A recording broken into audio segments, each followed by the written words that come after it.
Shall we come in, sir? I'm prepared, sir. We can. Yes. Welcome to the online seminar being conducted by the Karnataka State Bar Council and Karnataka State Bar Council Law Academy. Today's subject is electronic evidence and the defense that's available to the accused. The speaker is Mr. Paninder B.N. He is an expert in the forensic law and also experienced advocate. Welcome to the seminar, sir. And kindly take over. Yes, kindly take over the seminar and deliver your valuable address, sir. Sure, sir. Thank you very much. Sir, I would request you to permit me in broadcasting my PPT. Yes, sir. Actually, it's going live on YouTube. We will share the link later. No, in fact, to share the screen, I yes, need. Yes. Only 1 second.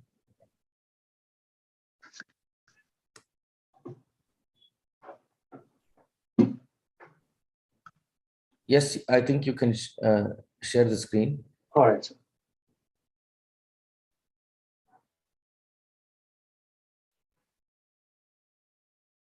All right. I'll just share it in a while. Fine. Participants, good evening, and my sincere thanks to the Karnataka State Bar Council and all the participants who have joined at this hour. Indeed, this particular session will be focusing specifically on the digital evidences.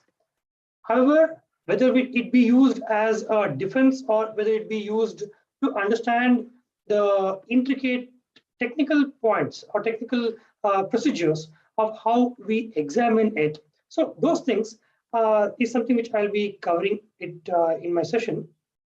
During my session, I would limit my discussion for a few aspects of digital evidences, and I would like to have more answers being given during the question and answer session from the discussion which is planned ahead.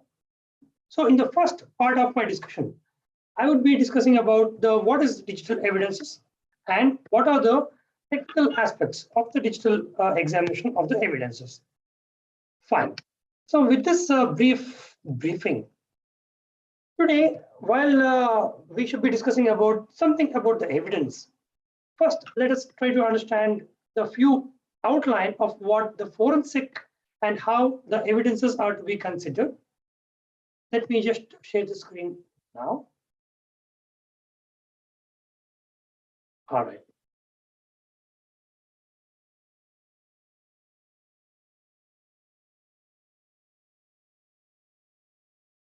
I hope my screen is visible. Today, we'll be discussing about very few aspects of Evidence Act. Okay, what are the qualifications which are required by an expert? And importantly, we'll be discussing about digital evidences and exclusively the importance of multimedia forensics. So in the digital forensics itself, we have different categories of evidences. In the discussion, we'll specifically focus on the multimedia forensics because that is one category of forensics. That is one category of evidence which has been seen before the court very widely these days. Okay, we'll discuss about what multimedia evidences are. So before that, let's try to understand what is forensics. There are many advocates here, and for evidences before the court, it's not very new for you, but when we want to put across the whole discussion with regard to the forensics point of view, I would like to brief the forensics from my perspective like this. The word forensics can be explained or understood by numeric 4 and numeric 6, which is 4 and 6. The value for the 4 and 6 we get as numeric 1 and 0, matlab 10. In binary systems, 1 is always given as a truth value and 0 is always given as a false value, which actually makes us understand the scope of forensics is to conclude after the examination whether if the given claim is truth or given claim is false. So this is the total boundary at which the forensics would operate, because the question would be brought by the advocate, police officer, or it could be even the court in different cases. By conducting the forensic examination, the forensic experts, we would confirm by our report that yes, your claim, okay, is correct or your claim is wrong. However, this principle would apply generally for all the branches of forensics, but this is slightly different when it comes to the digital forensics, because the digital forensics, or the world of digital, has been so wide and it has been so vast that in most of the cases, the police investigation officers or the one who is investigating the whole case would not even know that what all data they are looking for. See, they might have some suspicious that this person is being in touch with so-and-so person, or so-and-so communication would have happened, or this device has been used for this particular crime or whatever. But what extent of data they have in the digital device, they would not usually know. They would have strong suspiciousness, but they would not exactly know that what is exactly in the mobile device or the digital evidence is concerned. Yet, this gives a scope for forensics further, that in the digital forensics, we first will capture whatever is available from the given device. So when you say given device, let me also take you through the one quick understanding. These are all the few areas, a few branches of digital evidences where we would usually gather the data.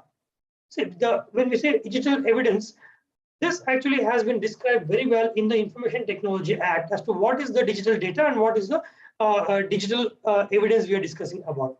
So whatever is electronically initiated, whatever is electronically present, or file which is electronically created is a digital file, is what we have to understand. And the sources, how the evidence can, how the digital data can be created, could be any kind of electronic device, which includes today the mobile phones, computers, or any other mode of user interface, which also includes the tabs, the CCTVs, or any such device by default, which we use it every day, which would also include the Alexa, which most of the people use it, the artificial intelligence technology, where just by the command of the voice, okay, one can control the whole house, whole office, home automation systems. So anything which gives us this interface of the digital, artificial intelligence. So here is something which we're discussing about the digital evidences. Now, to discuss about the digital evidences, while we are trying to understand that there are various modes how the digital files can be created, especially when it comes to the code. The first question, let's try to understand the whole context from the question of who is an expert. So we'll just cover about the digital aspects. So right now, I would like to discuss about who is an expert according to the code, because once this opinion is given to the court, so first question arises is to who is this person and how is he qualified to be an expert, is what the first question arises. So when we try to understand this, any expert who comes into the cross-examination as a part of the defense, the first question the advocate would ask anyone is that what is your expertise? How did you qualify? What is your expertise? What makes you competent to give this kind of examination report will be the first aspect of the cross-examination. So while this is the case, the first thing what we have to understand about the experts as per the Indian Evidence Act is that Section 45 of Indian Evidence Act. While Section 45 is very, very old provision, okay? However, it says a person who is skilled in a foreign science or a foreign art is to be considered as an expert. This is something which various courts, high courts, Supreme Courts has been held, that any person who is skilled in a foreign science or a foreign art is an expert, and especially This provision applies for handwriting and fingerprint experts by default is what we have been seeing as a provision. But we must also know that this enactment of Evidence Act was in 1872, where the aspect of forensics itself was so different, so new. It was a kind of a monopolistic approach when the Evidence Act was commenced, Evidence Act was enacted. So at that day of enactment, there was no universities, there was no system which used to teach the forensic sciences. Okay, so for this reason, this particular provision of section 45 actually mentions when the court has to form an opinion upon a point of foreign law or science, in essence, foreign law or foreign science, as to identity of handwriting or fingerprint expressions, the opinion upon that point of persons specially skilled in such foreign law or foreign science or foreign arts, or the question as to identity of handwriting or fingerprint impressions are relevant facts. So such persons are called the expert is what the provision says. But if this is the expert explanation which we have to understand and believe, the question arises, who is an expert who can really comment about some digital evidences, where initially the provisions of the electronic evidence or the examination of digital evidences was not actually was mentioned in the Evidence Act. So for this reason, there is one amendment for the section 45, and there is a addition which actually is called section 45A of Indian Evidence Act. We can actually make a note of this, because section 45A comments about who is an expert for the electronic evidence or the digital evidence, which we are discussing in this session today. Section 45A says a person who is nominated to be an expert under the provisions of section 79A of Indian Evidence Act, 79A of Information Technology Act, is an expert, and his opinion becomes a relevant fact before the court. That is the section 45A provision.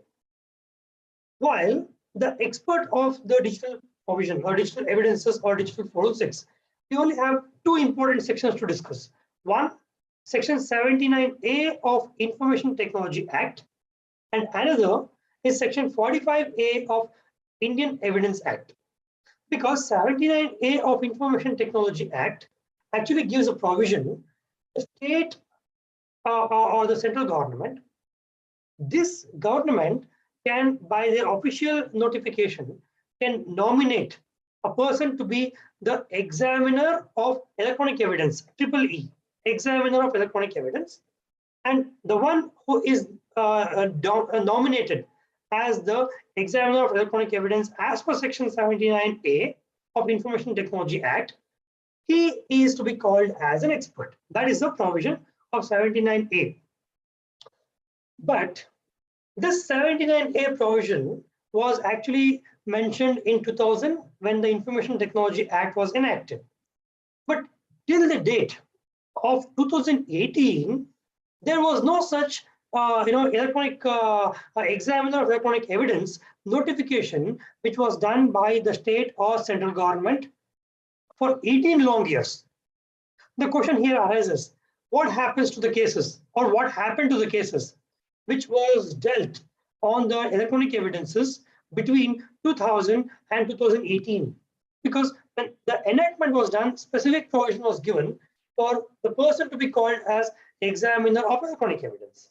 But for 18 long years, there was no such notifications at all.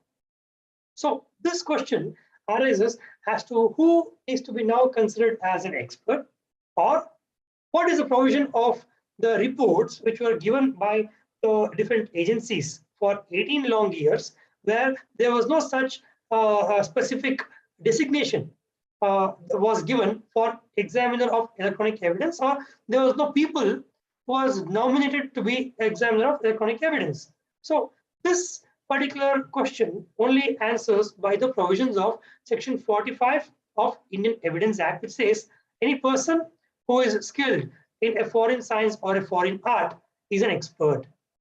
For 18 long years, this was the provision. But today, there is a notification or there are 7 agencies across India who has been designated as examiner of electronic evidence by the government gazette notification, in which Karnataka State FSL, the CID cell of the Karnataka State Police, is one of the examiner of electronic evidence among the 7 people who are nominated across the country so far. And Karnataka is one among that 7 people who are designated to be the expert under Section 79A of Information Technology Act. But for all the people who are not coming under 79A, they actually come under Section 45 under the provisions of the experts by default.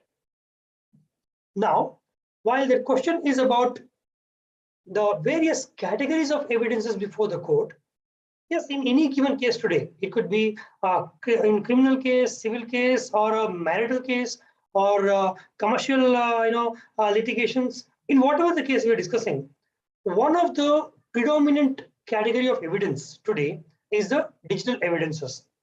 Gone are the days where the evidences were only about the documents, okay, the physical documents. Gone are those days. But today, even such documents exist in electronic format. So for this reason, there are many such categories of electronic evidences before the court, and yet what we lack here is a proper understanding of the digital evidences and proper enforcement of the provisions of the digital evidences. And one of the biggest challenge is that the awareness for the advocates. Yes, to mitigate a case, to initiate a case, to defend your case, there are different ways of how one would defend it. People would say, okay, we will defend it on merits. It's a prima facie case. It's a straightforward case. So, but irrespective of your seniority, irrespective of your decades of experience in the court of practice, I mean, in the practice before the courts, the trend in today's evidences are totally different because the digital evidences has its own jurisdiction or its own scope and challenges. So if the counsels who are appearing in any case who do not know about the provisions of digital evidences, this is a very costly affair. For the reason, we would still afford if the judges does not know the provisions of the digital evidences, we can still afford. When I mean to say this, I actually mean that the duty of the judge and duty of advocate, okay, if you try to understand, when the advocate is not aware of the provisions of the digital evidences, he cannot even plead before the court. And because he is not pleading, the judge need not act upon such kind of any situation which is not pleaded before the court. So for this reason, we can still afford if the judge is not aware of the provisions, but we cannot afford any situation where the advocate is not aware of the provision. So for this reason, it's very important for a legal practitioner to know the provisions of the evidence category, especially the digital evidences, and appropriately bring it before the court for the proper adjudication of the situation. So if the advocate fails, then the whole case fails. As simple as everybody understands it here. While I'm discussing about this, evidences before the court, especially in terms of digital, I must also mention about one important case. This case only talks about the material evidence versus the circumstantial evidence. So this one particular case law, we must all make a note. And this is one such precedent case, which is a very, very important case law for any kind of forensic opinions, be it digital or be it any category of forensic evidence. This is a very, very important case law.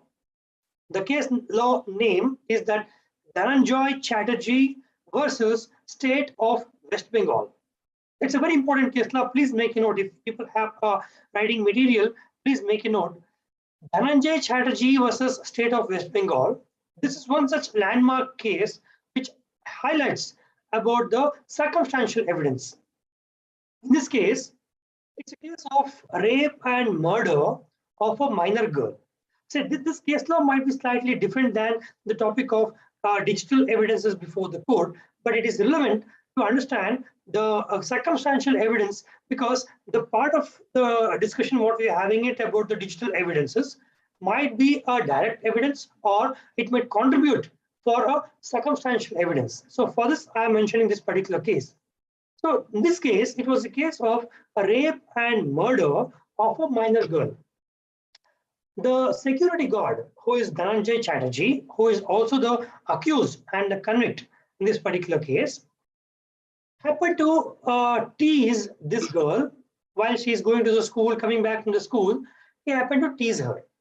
So she happened to complain to her father that Papa, ye mujhe chhed raha hai, and he's making fun of me, or he's just not behaving good with me. So accordingly, the father of the girl happened to report this to the security officer. And security officer happened to transfer this guy to different apartment. This case is of 90s, early 1990s. So the security officer happened to transfer the security guard to another apartment.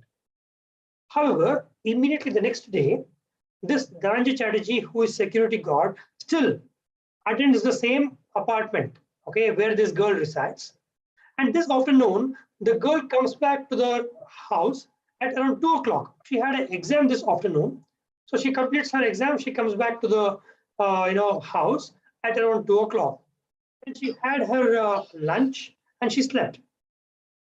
While this was a Thursday, the mother of the girl had a very predictable schedule of going to a temple on every Thursdays. So this girl's mother happened to visit the temple at around 5:15 in the evening. And when the lady went out, this security guard happens to go to the first floor of the same apartment where this girl resides. By around 5 minutes after this, the security officer comes back to the the complex, and he realizes that Dhananjay Chatterjee is still working in the same apartment, and he did not go to some other apartment as a transfer protocol is concerned. He happened to call him, "Hey, where you come down?" So he comes down, but he does not speak anything. And he just rushes to his house. And after some time, the girl's mother came.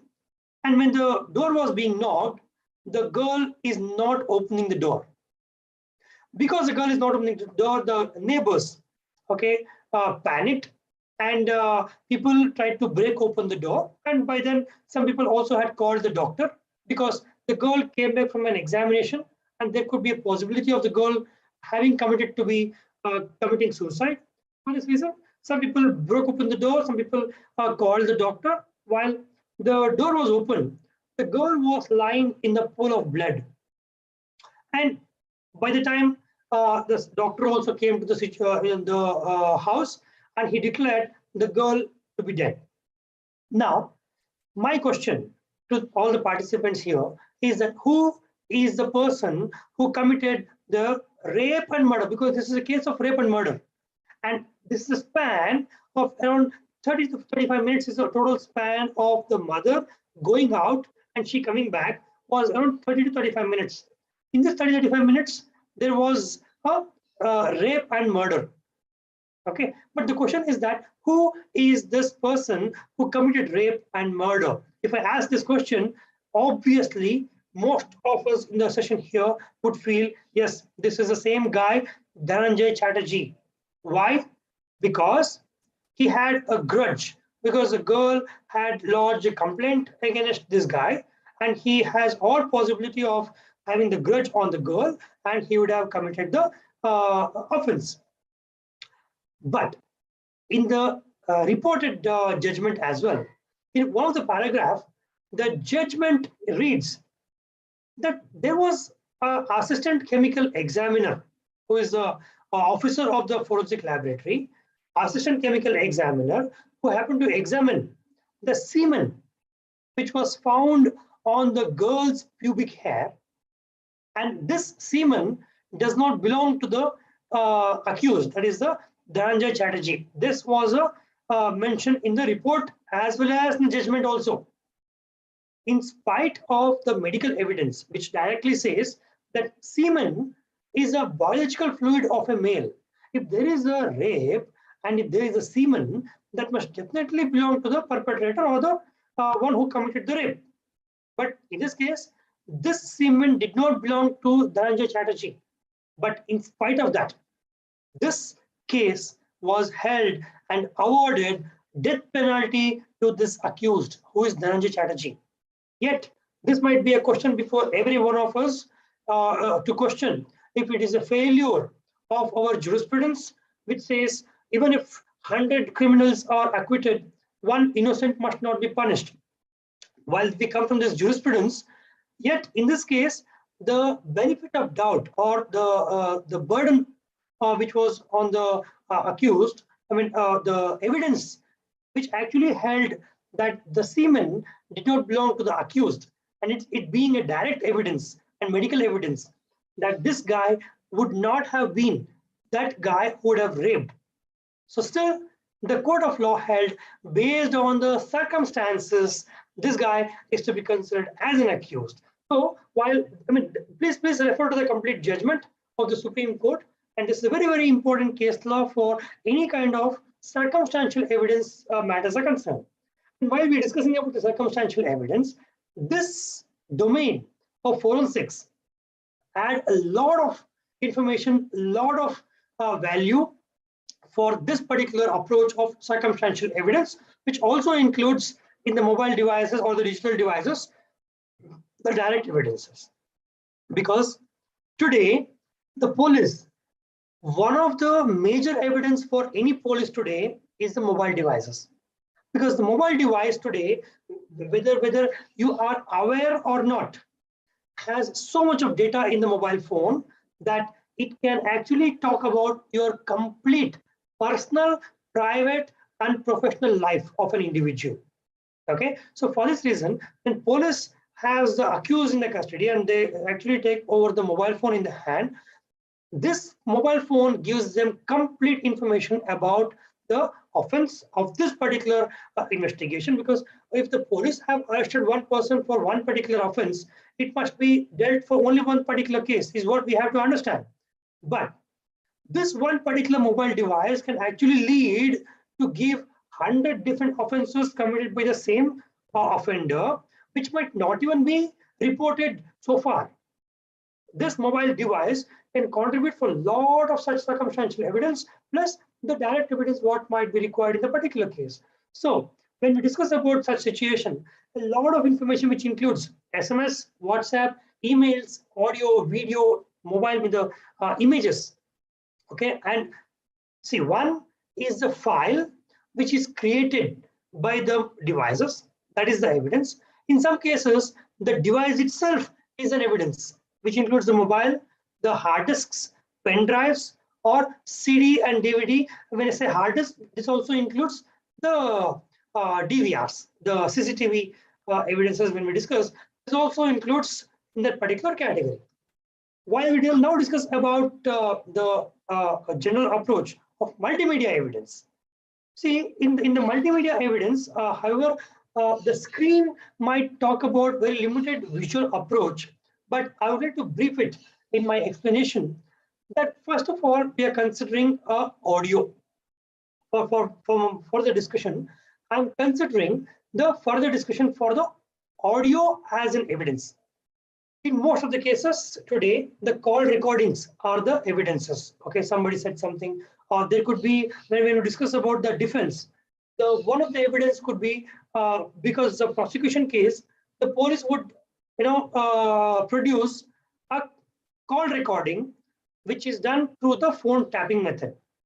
Okay, so there is a provision for the police and law enforcement agencies for call tapping, and because of the call tapping, they will produce some audio clippings as evidence. That is one category. Or even if not the police, I mean by the law enforcement agencies where they have recorded the calls by the method of call tapping. But today we have the mobile applications which would be helpful for recording the audios, and any such phone calls, a lot of mobile devices record the audio by default, and such call recordings could also be using for the evidence purpose. So in terms of the audio as an evidence, there are two separate questions. Question number one is the authenticity of the audio file. Question number two is the authenticity of the speaker in that. So there are two different understandings here. However, right now, I'm trying to show you the authenticity of the file with regarding the audio forensic tools are concerned.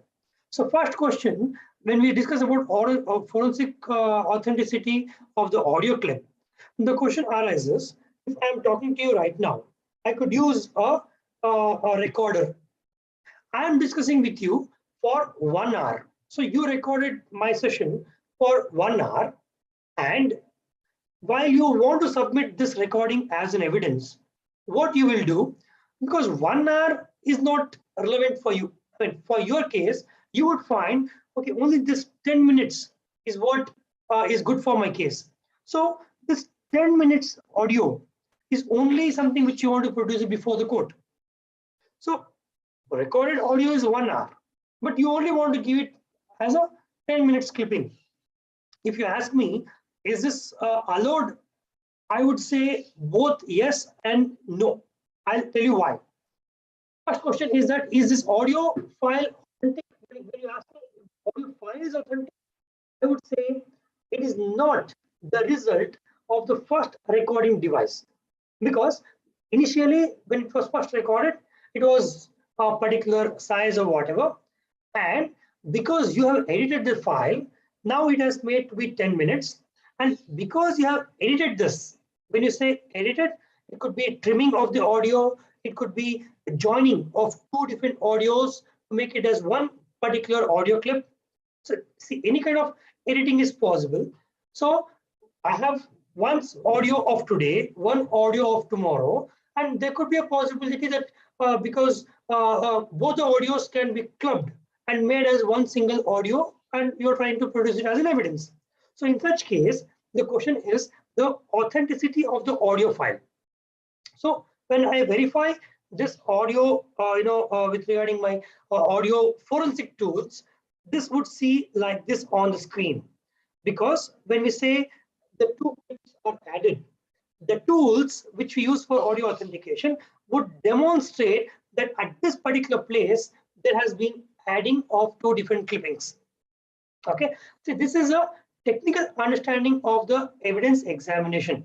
But what you as an advocate should question and understand is that audio authentication procedure requires to examine the audio clip with the graph, how you can see on the screen.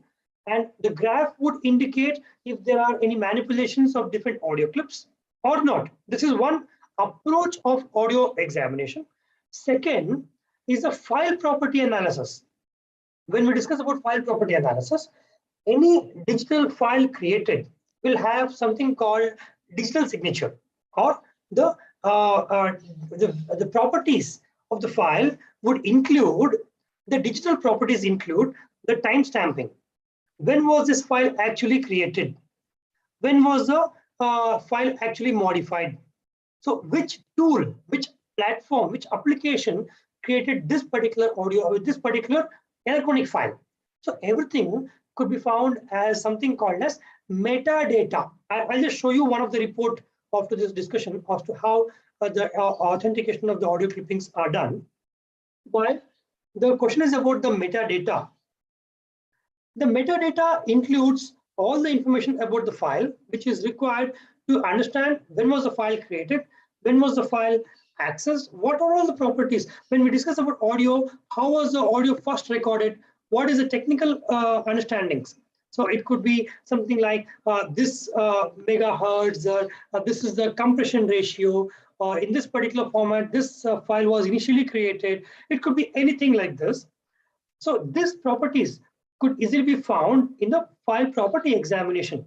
However, at this point in time, I am going to demonstrate and share one of the report on the screen. New share and report. Okay. Yes. On the screen, I am trying to show you one of the case report. Participants, I would like to caution that this is only to be used for the academic purpose. And this is something which, though I understand this is being broadcasted, this is to be only considered for the academic purpose of our discussion. So this one particular audio file, when we discuss about the properties of how the file is to be authenticated, look at this. When we examine the file with regarding the metadata and the file properties, there are various information related to the audio file which we will go reporting on it. This would include the file name, how it was initially stored, okay, and what is the file size, how was it saved, because when the file was created, it was initially created as MP3. If you can also see the file type extension is MP3. So sample rate 48,000. You can see something 32 kbps sample rate. So these things are the technical data of the audio file. But in general, this is to be considered as the metadata of the given file. Because it is an audio file, it is giving us information about its bit rate, compression ratio, or the hertz in which it was initially created, whatever. Based on the nature of the case, based on the nature of evidence, this information would always be demonstrated. While I am discussing about this, I have a participant who has raised the hand. I would like to take up this question. Mahadappa. Sir, please go ahead. You have raised your hand. Is there something which... Only 1 second. Only 1 second.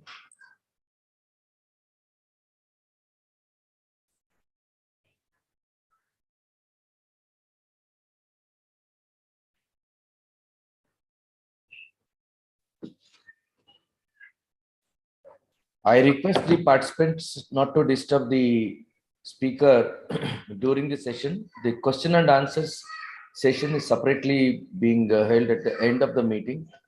Anyway, I'm trying to unmute him. You can proceed, sir. I'll try to unmute him later. Sure, fine. Now, coming back to the discussion about the audio file authentication procedure. So this is one such critical requirement in any forensic report. Whatever, based on 32 kbps sample rate. So these things are the prerequisite saved, because when the file was created, it was host, I would request MP3. If you can also see the file type extension is MP3. So sample rate. Hello.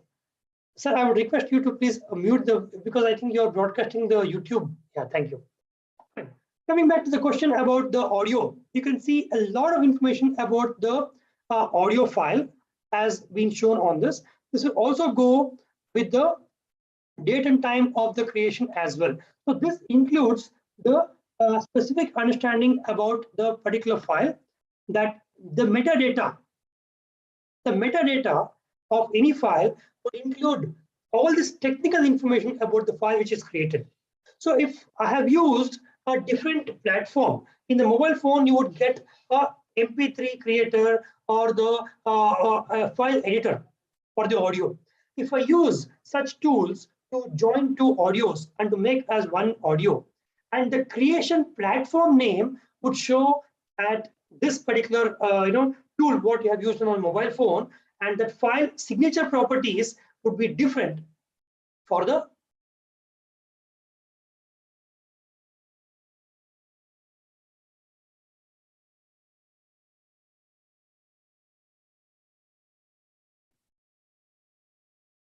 Yes, it's okay now. It's okay now. All right.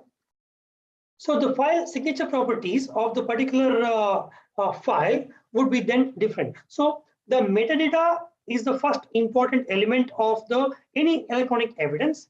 And while we're discussing about the audio right now, so using forensic tools, we would then understand on the screen how you can see if there are any adding or editing of two different files.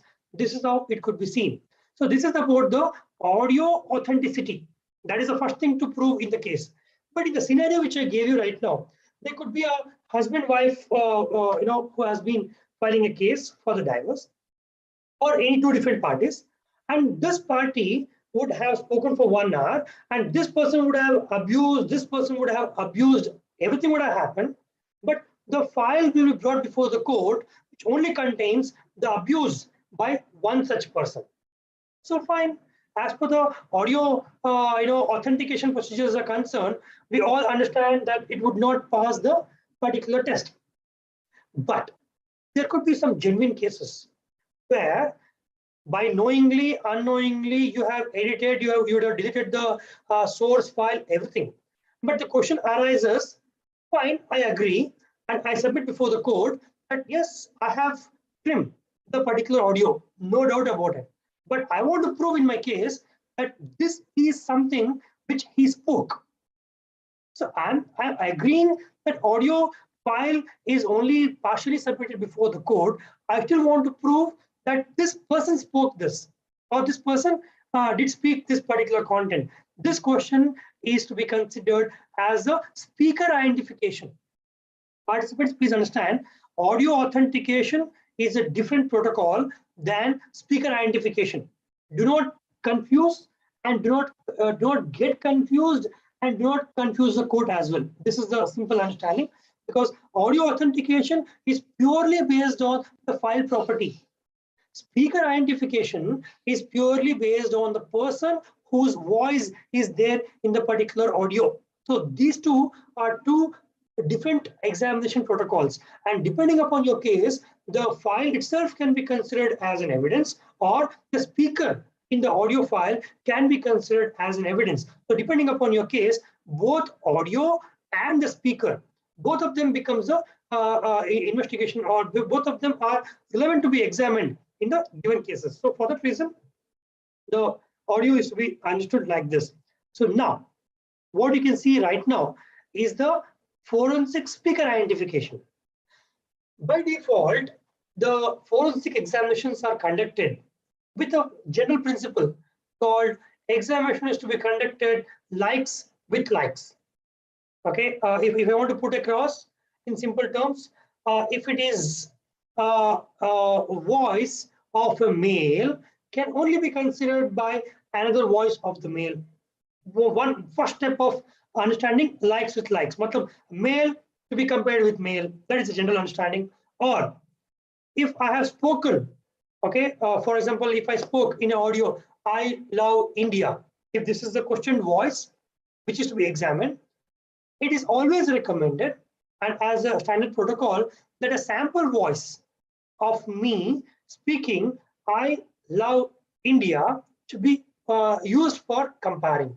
I has to be compared with I, love has to be compared with love, India has to be compared with India. That is how the principle of forensic examination is to be understood, which is likes with likes. The question for every advocate when it comes to defense is that, in this case, did the police collected the specimen sample with this approach or not? Did police call the accused and made him speak the same words which is there in a particular audio clip or not? That becomes a question, because in speaker identification, it is very, very important to be understood. It only goes by likes with likes. I cannot compare one word with some other word. The word has to be similar. But in general, what happens is that even if there is no common words, if you speak for around 5 minutes, 10 minutes in general, people use so these words, okay, is also relevant for the forensic speaker identification. Okay, so anything which is spoken, likes with likes, the similar content is always used for examination with the question sample is the general understanding. And if the question here can be arised if the investigation officer collected a suitable sample or not. Okay, and what about the background noise? It's always recommended that this kind of recordings are done in a very controlled environment where the outside noise or the back end noise is very, very limited. So there are certain protocols which are to be understood. So accordingly, if they have done or not can always be questioned. And the next question, See, police will record a particular sample, okay, using a recorder, mobile phone, or something like that. The question then arises as to how they transferred this data and submitted this for the examination purpose. This is where the whole question arises on section 65B authentication. Please make a note, 65B of Indian Evidence Act is exclusive provision for authentication of electronic data. So here, when the police have recorded an audio sample, specimen sample by the accused, and they transferred this audio clip to another CD through the computer, and that CD is submitted for the purpose of forensic examination before the forensic science laboratories, and how this whole protocol was carried forwarded. If the documentation is very, very important. When we say this documentation is important, I would like to show on the screen something called hash and importance of hash value. For every electronic file, there is something called hash value.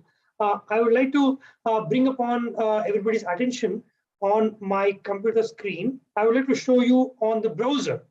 Okay, I want to show it to you using a browser. If people have the computer, they can always open this Google browser and type in hash. What is hash? Okay, hash value is also defined in Information Technology Act. It is not something which I am trying to bring in. The integrity of any kind of computer evidence, any kind of electronic evidence is the hash value.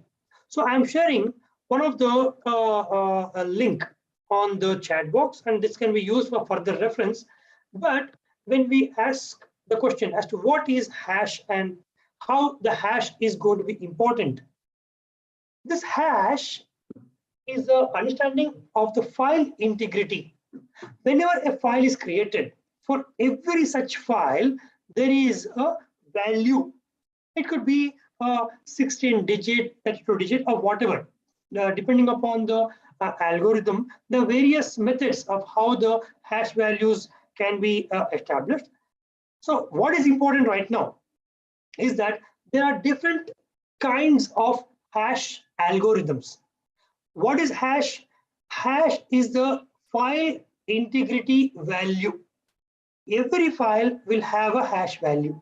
When I created a particular file right now, if in case you are creating a audio recording right now, or the whole video is now being recorded, for example, when this file is saved, this file is saved with all the metadata properties, the time, date, everything is recorded as a file property. Plus, this file will have a hash value based on the nature of the file, based on length of the file, based on the extension of the file, everything put together, there will be a hash which is going to be, which can be generated. The hash can be considered as an algorithm by different methods. There is something called as MD5 hash value, SHA1, SHA5. So you can just make a note, MD5, SHA1, SHA5, and SHA256 is the present trend, what we are seeing today. So for advocate, what is important right now is to understand that any hash value which is having the algorithm which is MD5 and SHA1 is not a reliable hash value. For every file, there will be a hash value, but when the report of any forensic opinions are looked at, okay, this would be having the hash value of the particular file. If the hash value is having the prefix like it is a hash value of MD5 or it is a hash value of SHA1, this categories of hash value is not anymore considered to be authentic. If in case we are reporting in the digital reports, it should be SHA5 or SHA256. That should be the hash value. That is the understanding, but you don't have to, based on your interest, you can go and check what is hash, and go deep about what the hash value, categories of hash value. But as a advocate is concerned, for my session, what is important for you is that when the report is there in your hand, first check if it is a hash of a particular file because of MD5 or SHA1 or SHA5 or SHA256. So only this is something which is to be considered to be authentic. That is a simple understanding.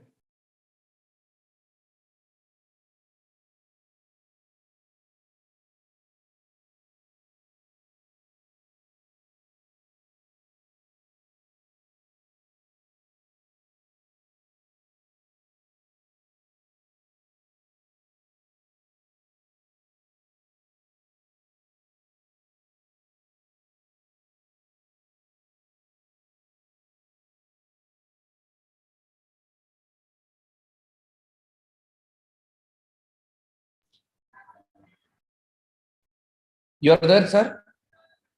Mr. Paninder?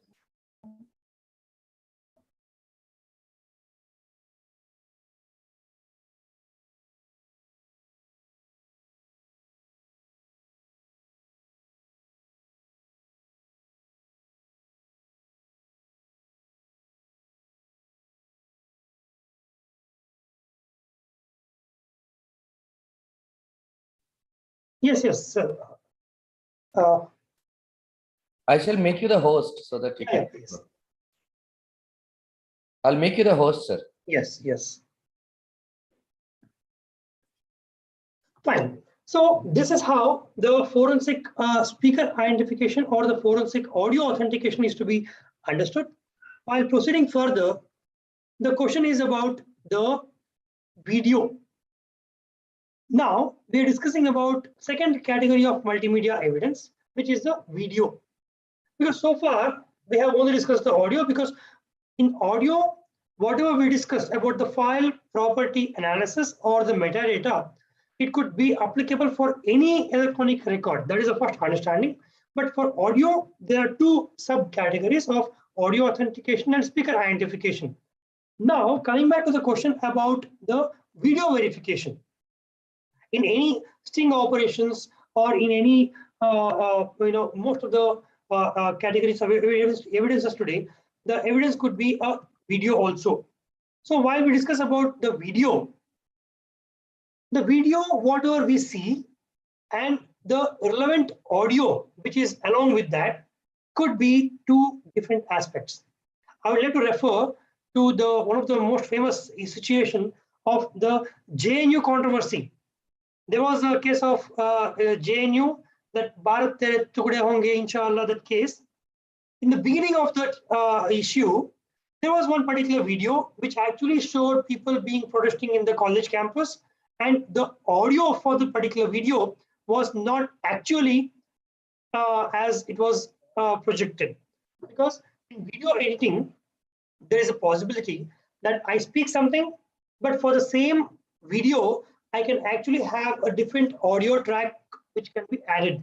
So for this reason, the video authentication is to be understood on the video. File property analysis is a first thing. Second thing, video has to be verified frame to frame. There is one possibility in the video as well as in the audio. Suppose I am capturing the video, okay, assume the same screen what we are seeing right now, and while capturing the video, there is an option for me on my mobile device to pause the recording of the video. Okay, but when I pause this recording, after 15 minutes, I'll resume this. Now, once this resuming is done, once I stop the video once for all, this is still the single video, isn't it? Because though I have paused the video in between and still have recorded the whole thing, as a part of the file property analysis, there would be nothing changed, because this is how this video is now created. But the question is, if this entire video is captured in one single go or not, or did I pause it? Did I record it further? So was I selectively capturing the whole video becomes the question. So that's when I said the circumstance and the direct evidence. Both of it is actually achieved by the digital evidences. So you can, one side you can argue saying that they have tried to selectively, capture the video while there is a pause. When we say there is a pause, only using the forensic examination, we can show that where there is a pause. Because what we can see on the screen right now is something called the frame by frame analysis. See, if in case I am showing the video right now and suddenly I pause it, after 15 minutes, I continue the whole video, the before video and present video will have some changes. There will be drastic, abrupt change in this particular gap. When I pause, the previous recording has paused. When I resume, the new recording will start. So this particular frame will show me some kind of distortions. It could be distortions based on the lighting effect. It could be suddenly I'm sitting here and immediately I would be shown I am in the outside. So this changes actually indicate that this recording is not done in single go. So this can be a valid, evidence to argue your case based on your claim. So I'm just telling you how the different contentions are taken depending upon the nature of evidence. But the forensic examination of the video would include frame by frame analysis plus the audio track examination of the video file. This is also one of the aspects of video forensics. So both of this put together, in addition to the metadata examination of the file property examination, is relevant for video as an evidence. That is to be understood. So I'm showing you one such examination aspects, okay, on the screen, where the audio sample has been considered, video frame by frame analysis has been considered for the purpose of examination. Okay, so this is how the video and audio both can be considered as a evidence before the trial. And you as an advocate, what all things can be questioned is what something I'm trying to give you some clue on how the evidences can be questioned. Next, coming to the next point of electronic evidence, what we can see here on the screen, however, this is a image authentication case, or today using any kind of photo editing tools, anyone can create any kind of photographs. Okay, then this question is like this: using a simple mobile phone today or simple computer tool today, anyone can create and modify and manipulate the images, photographs. So when photograph is an evidence, first thing is, yes, the file property, when was this photograph created, okay, which device created this, okay, what was its actual size, was it a photograph of the selfie camera or the back camera? So all these things becomes your question based on the images. In spite of all these things, understanding that there is a high possibility that using computer tools, the images can be edited. Here, the image authentication becomes a very, very critical importance in the criminal cases or evidence matters. Images cannot be blindly be relied upon. That is the first principle. Second thing, in the section 65B of Indian Evidence Act, you must also understand that there is no specific provision of multimedia authentication. All it actually conveys information is that if in case this is my mobile phone, and if I have transferred the data from a mobile phone using a computer and put in a particular CD and submit it to the legal proceeding, I'm submitting a 65B certificate stating that this is my device, this is my computer, I have given the data, extracted the data and given to the CD format. This is a 65B compliance. But 65B certificate here is not adequate. Why? Because I am only attesting that whatever the data I had in my mobile phone, I am giving it before the court. But have I authenticated the mobile phone data or the images, audio, video? No. I have received the data from WhatsApp. Whatever I received through WhatsApp is something which I transferred to a computer, transferred to a CD, submitted as an evidence. But I have not authenticated the file which I received through the WhatsApp. This is something which is to be understood. So for authenticating, if I received an audio, video, or an image through whichever source and which landed on my mobile phone or the computer, is that file authentic? This 65B procedure does not authenticate that. This is exclusively to be dealt with multimedia scope of investigation, because in the course, you would have also heard recently, Supreme Court has mentioned that WhatsApp chats cannot be considered as an evidence. Yes, if it is just shown to the court just like that, if you take a screenshot of the WhatsApp chat, show before the court, yes, it cannot be considered.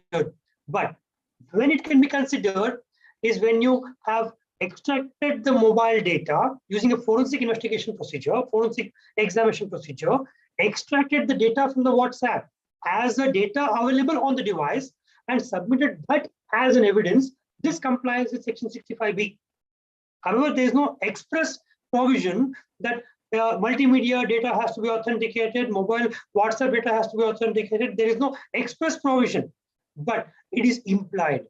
This is where we have to understand the wide scope of 65B authentication. In every case, the electronic data, 65B is required. But being an owner, I transferring the data and giving a 65B certificate alone is not adequate. Here, the question is about the forensic examination of the files. It could be any data which we are discussing on the screen right now. What I'm trying to show you on the screen is one of such photographs, okay, where the vehicle color itself is manipulated. Using the computer forensic tools, anything can be manipulated. Okay, so for that reason, I'm showing you a case of accident investigation or a theft case or an insurance claim. But what we have to understand is the photograph can be manipulated, and photograph requires forensic examination. That is what we have to understand. Depending upon the nature of case, depending upon the nature of photograph, everything becomes relevant. Yet, at this point in time, I would like to now pause my side of discussion and open the discussion for the question answer, because what I have covered so far, yet I have covered very important aspect of the multimedia authentication, multimedia significance of the forensic examination, and how you can contest on the basis of multimedia evidence. That is one understanding. But what you must also know, forensic examination is a provision to the digital devices. One, we can recover the deleted information from the devices as well. If you have a mobile phone, if you have a computer hard disk, if you have a pen drive, whatever, we can recover the deleted information from those devices. You can delete. Okay, so it could happen like this. You should also take it as a learning that when you want to sell your mobile phone, you might be having a mobile phone, you want to change your mobile phone, and you should not sell your phone just you're doing a factory reset. You think all the data has been deleted. No. In spite of factory reset, there are possibilities of we using forensic tools, we can recover the data from your mobile phone. So for that reason, there's a different way how the flashing is to be done. Okay, and one must understand that any electronic device, okay, can be submitted for forensic examination for recovery of the data. First is recovery, then the analysis, then becomes the evidence protocol as per the code of law is concerned. But recovery of the data is the first aspect. Documenting regarding the hash value, metadata, everything, that becomes the second aspect. And the forensic examination of the digital devices using forensic tools is a foolproof procedure. When I say foolproof, it is all conducted by the machine. The human being is having very limited interference in this particular protocol. Human being cannot manipulate the data. If the forensic tools are used for the examination of the electronic evidences, the tools itself will give the ultimate report. A human being cannot manipulate that. So this is something which we have to understand, the scope of forensic examination. And only question arises if you're having the report in your hand. The question arises if this is a report which is the ultimate output of the forensic tools, or there is a person who did not submit the actual report given by the forensic tools, or did he submit his report, becomes a question, because one must submit the data what is derived from the forensic examination. We get all the files as a PDF. Okay, if you consider a mobile phone, okay, we get separate PDFs for calls, SMS, for passwords, Wi-Fi data. You can consider around 30 to 35 different files which will be created from one mobile phone. Every such platform will have a different kinds of PDFs or different platform files which can be created using the forensic tools. So question is, if the examiner submitted the entire data, or did he submit selective data in the particular case, or the report what he has printed is the same which is created by the forensic tool, or did he try to give his report?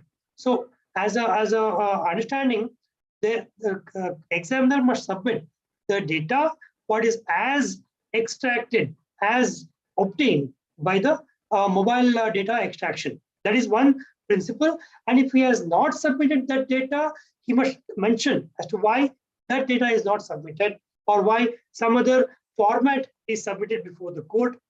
This will also be understood about the privacy. So we'll discuss about the privacy part in the relevant topic of discussion. But as a part of the digital evidences, what we have understood from this session is very basic, okay, for a legal professional to start countering the relevant reports. But yet, in the discussion ahead, so we will try to understand the case specific or situation specific discussions. Participants, now the session is open for discussions. You can just on the screen, there is a provision for raising your hand. You can use that, so that because I am the host right now, I would allow you to speak so that you can raise your question. So I have the question from Suresh Gupta. Hello, sir. Sir, go ahead. Can you hear me? Yes, sir. Sir, I have one question, sir. Imagine, sir, there is a situation wherein there is a conversation happening between two friends. This conversation started in a smooth fashion initially, but later on, it ended up with a big altercation. And, whether intentionally or unintentionally, the other friend has recorded the conversation. And now he started threatening, saying that, hey, this will be submitted in the court of law and I'll be filing a case against you. Right. So in such cases, here what I see is, primarily the other friend has not taken the consent. Okay. And also, just now you also alluded about the Article 21 privacy aspects, sir. So given all these aspects, how should one go about it, sir? Sir, in our discussion so far, I have only touched upon the provisions of the digital evidences and the question about the technicalities. But the question which arises from this, whether the recording is done with the consent, without the consent, or is it a privileged communication? So all those things is a question of law. However, whatever the recording they have made, and if the recording is to be used before the court, I am giving you the provision how that can be submitted before the court. That's what the topic which we had the discussion so far about. If that recording is violation of privacy, with the consent, without the consent, probably I prefer not to discuss in this session, because the topic is completely on a different platform. Okay, so for that reason, I would not take up this question on privacy in this session, sir.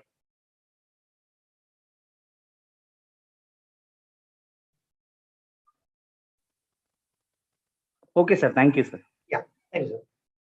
Sir, the question is from the screen name called NFD.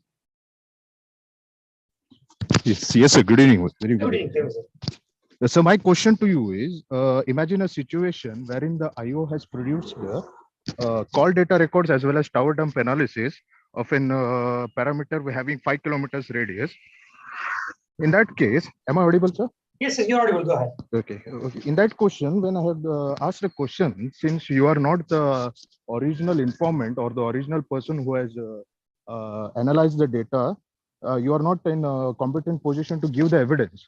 But the magistrate concluded that since the phone numbers are very much visible, it is very much admissible in evidence. So in such case, how we are supposed to deal with it? So the first understanding here is the call data record CDR. One of the Supreme Court judgment, it is also held CDR is not a reliable evidence, or the CDR cannot be considered as a reliable evidence, okay, or sole evidence, okay. So with this, the evidence about the CDR can be questioned, or the second question is that the competency of the person who is giving a evidence based on the CDR. So I initially discussed about who is an expert. So when the question is about if this person is not the IO, see, IO can only give the evidence that I obtained the CDR. On the basis of CDR, I find this person to be accused for the reasons of my charge sheet. That is one way of looking at it. But whether if CDR is analyzed, whether CDR is manipulated, so that is something which the investigation officer cannot answer from his side. Okay, so the question, if it is CDR, these are the two different ways how you can question. The source of obtaining CDR becomes one question.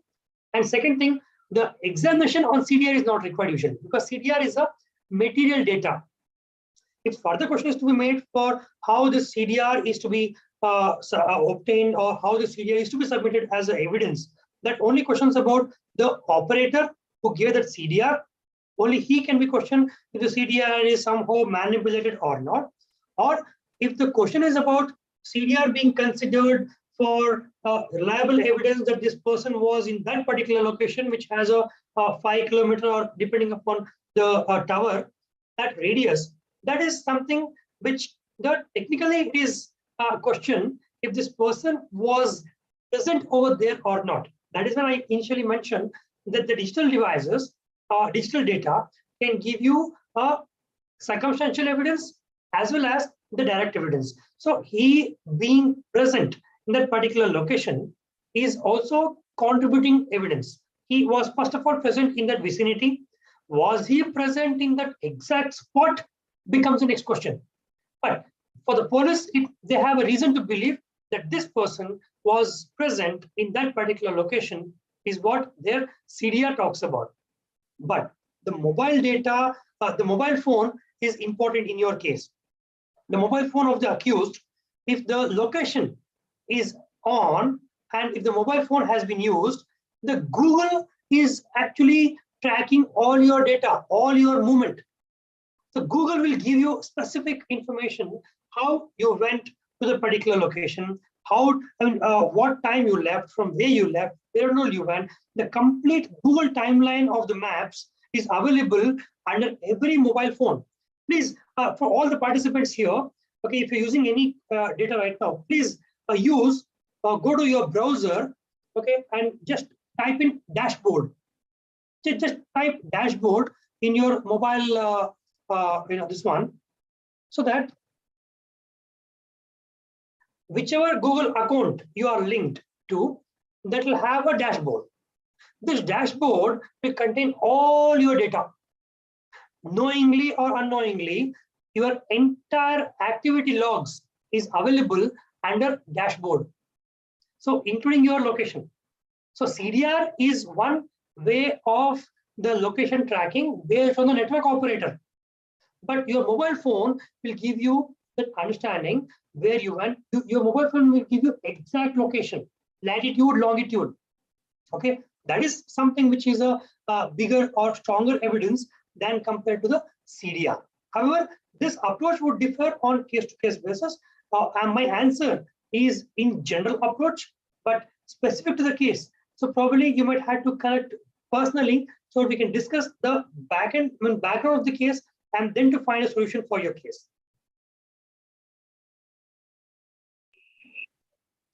Yes, sir. Yes, thank you very much, sir. If I may be permitted for another question, if the time permits and if the source permits. Go ahead. Yes. Yes. Is the IO has produced some evidence with regards to IP address, and is trying to prove some posting of some questionable videos with on the basis of IP address, but he has not produced any IPDR data. Okay. Is how we are supposed to deal with that? Okay. See, IP is of two class. See, IPDR and IP address both are technically to be understood, because probably you have a case you have understood about the IP. So for the benefit of all the entire audience, let me first give you the understanding about what IPDR is. IPDR is just like CDR, call detailed record. IPDR gives you a log of your network connectivity logs.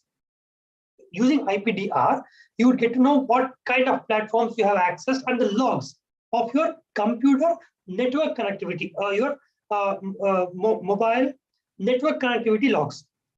But IP address is something which is different. Every activity will start from an IP address, because the network service provider, say if you are using a Airtel network, Vodafone network, the network operator will first classify through his server. When the your mobile is connecting to the server, it is connecting through a IP address. Your connectivity from your mobile to his server, there is something called your address. IP address is nothing but your home address. Just like everybody has door number so and so, okay, street number so and so, just like that. That is your specific address. But IP is of two categories. One is static IP and one is dynamic IP. In certain cases, IP address is not conclusive if the IP is dynamic in nature. Okay, when I say dynamic in nature, see, if the IO has concluded that because of this IP address data, I'm concluding it, that must be supported by the server log by the ISP, Internet Service Provider, stating that this IP was given to this particular MAC address. And people who should be understanding this concept, every device will have a MAC address. You can just go to your mobile settings about the phone, and you will find the Bluetooth address, your MAC address. Okay, your MAC is the address which is given for network interface, whichever the chip, whichever the slot which is used for network connectivity, that hardware, the phone or the computer, that hardware is having the MAC address. That MAC will be helping you to establish a IP address. IP address is because of the internet service provider, but MAC is your hardware. Because of your MAC, you try to obtain a IP address. So if the report of the investigation officer stating that this IP was linked to this particular MAC address only, that is a clear-cut evidence. Otherwise, only the IP address. See, if you go to if you connect to a Wi-Fi, for example, okay, you have one Wi-Fi which is given by the Airtel, and for Airtel, this Wi-Fi connectivity might have one IP address. As per the Airtel database, Airtel server database, this particular location which he has given the connection, this will have one IP address. But under Wi-Fi, under the network, because there's a Wi-Fi, 10 people at our home connect to the Wi-Fi. And these 10 people will have 10 different IPs connecting to this Wi-Fi, which in turn connecting to the Airtel server. When you ask me whose IP will be now connected, first the IP is linked to the Wi-Fi, that is the connecting. From this location, because the IP showing this is the exact spot from which this message was originated. So that is one understanding. Further to the question is that who in that particular location, because Wi-Fi is connected by 10 people, who in that Wi-Fi network did send this communication? When this is the question. So this Wi-Fi, the IP should also be helping you to understand the MAC address. Only then the exact evidence is having the validity. Otherwise, IP is established, no doubt, but MAC address. So if the police have to prove that this offense happened in this location only, in that case, IP analysis is sufficient. But if you want to prove that at this location only and by this particular device only, in that case, the MAC address is also important to be reported.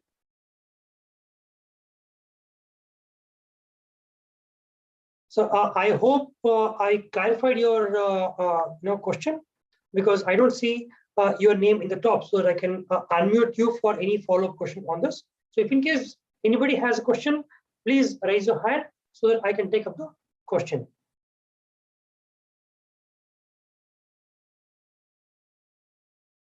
Okay, so I don't see any further questions coming up on this. So with this, however, you can always connect me personally if in case you want to discuss your individual cases, because what I'm discussing right now is something which I can share on a public platform on how an advocate is to be looking at the case.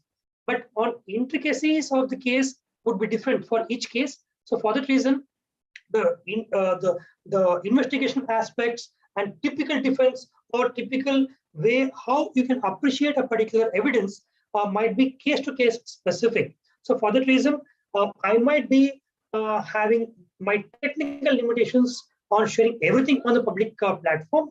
But with this, I can also give you an open approach of connecting to me personally, if in case you want to discuss any of your personal or private cases. But with this, I would like to hand over the session to the host, if you can take over, sir.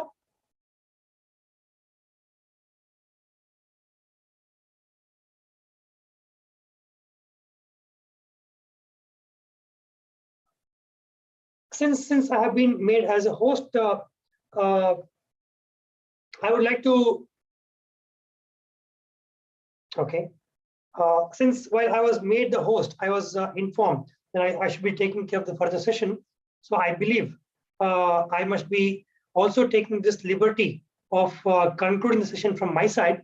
So participants, since that there is no follow-up questions or there is no questions, participants, please excuse me, I am unable to take up the questions from the YouTube live.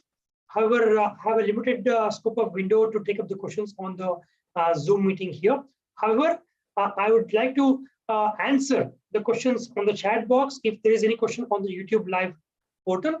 With this, I personally thank all the participants for your openness and patience to be here on a Sunday evening, especially it's a long weekend. And I would like to thank the Karnataka State Bar Council Law Academy for their initiative for educating and bringing in the awareness about the digital evidences, especially for the people who are the professionally going before the court with this category of evidence and who has all the liability on producing the evidences before the court. So I thank all the participants, the host, and